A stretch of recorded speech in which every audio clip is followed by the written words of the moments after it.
YouTube kanalımızın ikinci videosuna xoş gəlmisiniz. Əvvəl də söz verdiyim kimi, bugün sizlə listeningi necə inkişaf etdirmək lazımdır və listeningin speaking olan təsirlərindən danışacağam. Amma bundan öncə mən öz listeningimi necə inkişaf etdirmişəm və siz hansı metodlardan, hansı kanallardan, hansı saytlardan istifadə edə bilərsiniz, ətraflı şəkildə sizə izah edəcəm. Hazırsınızsa başlayaq. İlk öncə bildirmək istəyirəm ki, listening bacarığı daha tez inkişaf edən bacarıqlardan biridir. Yəni, qısaca desəm, necə ki, balaca uşaqlar ilk doğulanda ailəsini, anasını, atasını dinləyib, anlayıb, dili çözməyə çalışır. Yeni dil öyrənənlər kimi siz də eynisini etməlisiniz. Özünüzü listeninglə əhatə etməlisiniz. Hər yerdə, hər zaman, boş olduğunuz anlarda daimi olaraq ingilis dilində nəyisə dinləməlisiniz. Bu yolla siz speakinginizi çox rahat şəkildə inkişaf etdirə bilərsiniz. Hansı ki, bu mənim etdiyim şeylərdən biri idi.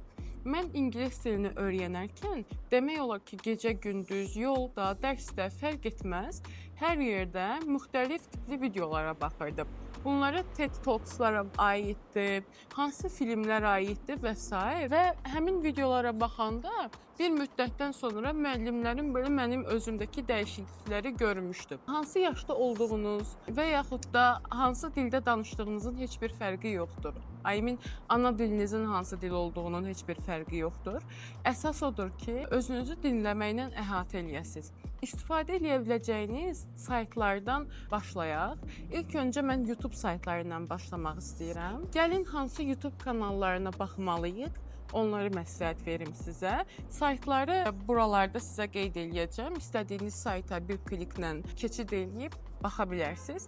İlk saytımız Easy English'dır. Hansı ki, adı Easy English olsa da bu sayt özü heç də easy deyil. Bu saytda siz daily conversationlar görə bilərsiniz. Hansı ki, hər şəraitdə, aeroportda, evdə, məktəbdə, partidə, ağlınıza gələ biləcək hər bir şəraitdə videolar verir. Bundan da əlavə qrammatikaya aid müxtəlif videolar da görə bilərsiniz orada. Məsələn, tutalım, present perfect continuous-u başa düşməkdə çətinlik çəkirsinizsə, Present Perfect Continuous Easy English yazanda Easy English'in Present Perfect Continuous'da elədiyi bütün talkları siz görə biləcəksiniz.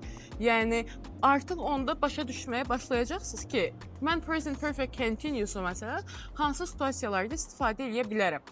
Bundan əlavə, ikinci bir sayt isə BBC Learning English'dir. BBC Learning English'in saytı da var. Burada daha çox siz podkastları da izləyə bilərsiniz, müxtəlif mövzularda.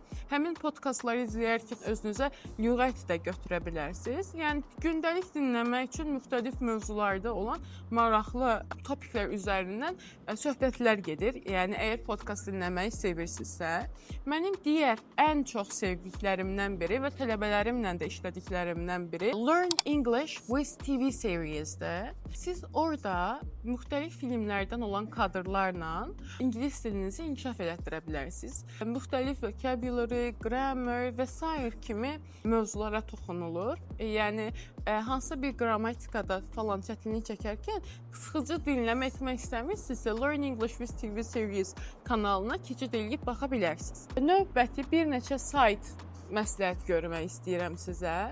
Bu saytlardan biri, məncə bu saytı heç yerdə eşitməmisiniz.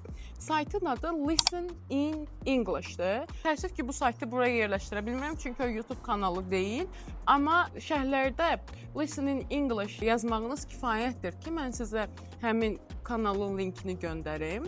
Burada ekranda da yerləşdirəcəm sizə ki, Listen in English'da siz nəyi necə edə bilərsiniz? İlk öncə Listen in English'da müxtəlif levellərdə videolar var. Level 1-də 6-ya qədər levellər görə bilərsiniz siz orada. Levelinize uyğun müvafiq üstunu seçirsiniz və oradan bir video seçməyə başlayırsınız. Müxtəlif filmlərdən, kadrlardan olan videolardır. Videolar əslində 3-5 dəqiqəlik olan videolardır. Həmin videolardan birini seçirsiniz. Videoya daxil olduqda siz orada müxtəlif başlıqlar görürsünüz. Mən sizə ekran paylaşımı eləyərək göstərim. Deməli, Listen in English kanalına daxil oluruq.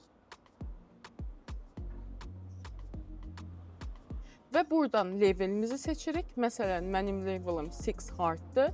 Mən istədiyim mövzuda bir video seçirəm. Addams Family Dinner, What's in the Matrix, The Hotel Bill və s. Yəni Wonka-la bağlı olan, Wednesday ilə bağlı olan, Hobbit-la bağlı istədiyiniz film, istədiyiniz mövzunu seçə bilərsiniz.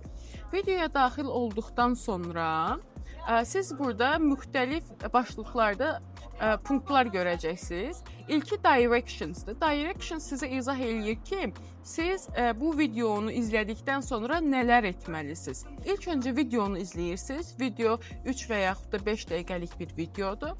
Videonu izlədikdən sonra vocabulary hissəsinə keçid edirsiniz. Burada level 6-da sizə müxtəlif videoda istifadə olunan sözləri verir. Ardınca, əgər Wednesday ilə bağlı məsələn heç bir məlumatınız yoxdursa, burada sizə background information verir ki, videodakı karakterlər kimlərdir və buna baxdıqdan sonra artıq bir çox şey sizə aydın olur. Yəni əgər film barəsində heç bir məlumatınız yoxdursa.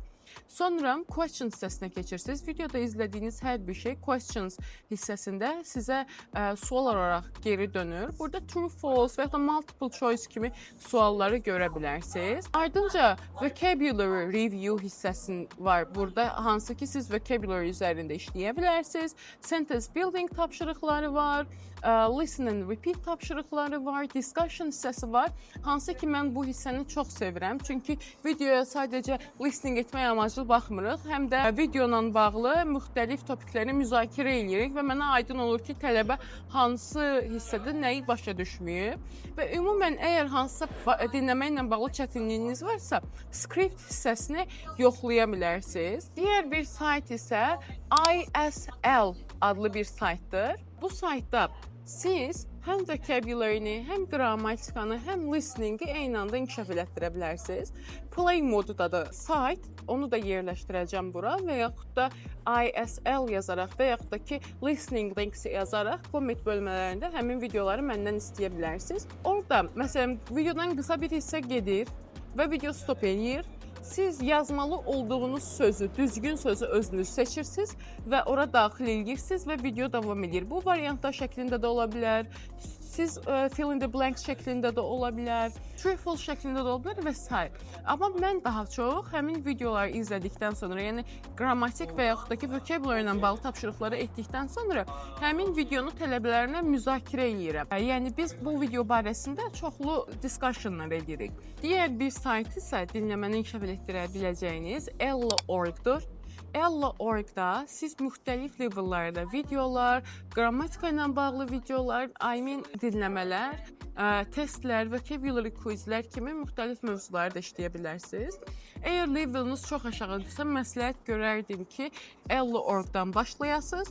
Əgər leveliniz müəyyən qədərdirsə, sadəcə listeningdə çox çətinlik çəkirsinizsə, digər saytlara da keçməyinizi məsləhət görərdim. Əslində belə.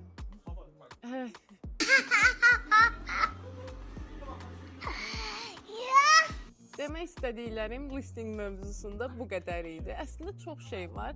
Sadəcə istəmirəm uzun cümlələrlə sizi yorum. Bilmək istədiyiniz, öyrənmək istədiyiniz, mənim öz metodikamda istifadə etdiyim saytlar elə bunlar idi. Ümid edirəm ki, sizin üçün faydalı olar. Videonu axıra qədər izləməyi, abunə olmağı, like etməyi və şərh yazmağı unutmayın. Hələlik.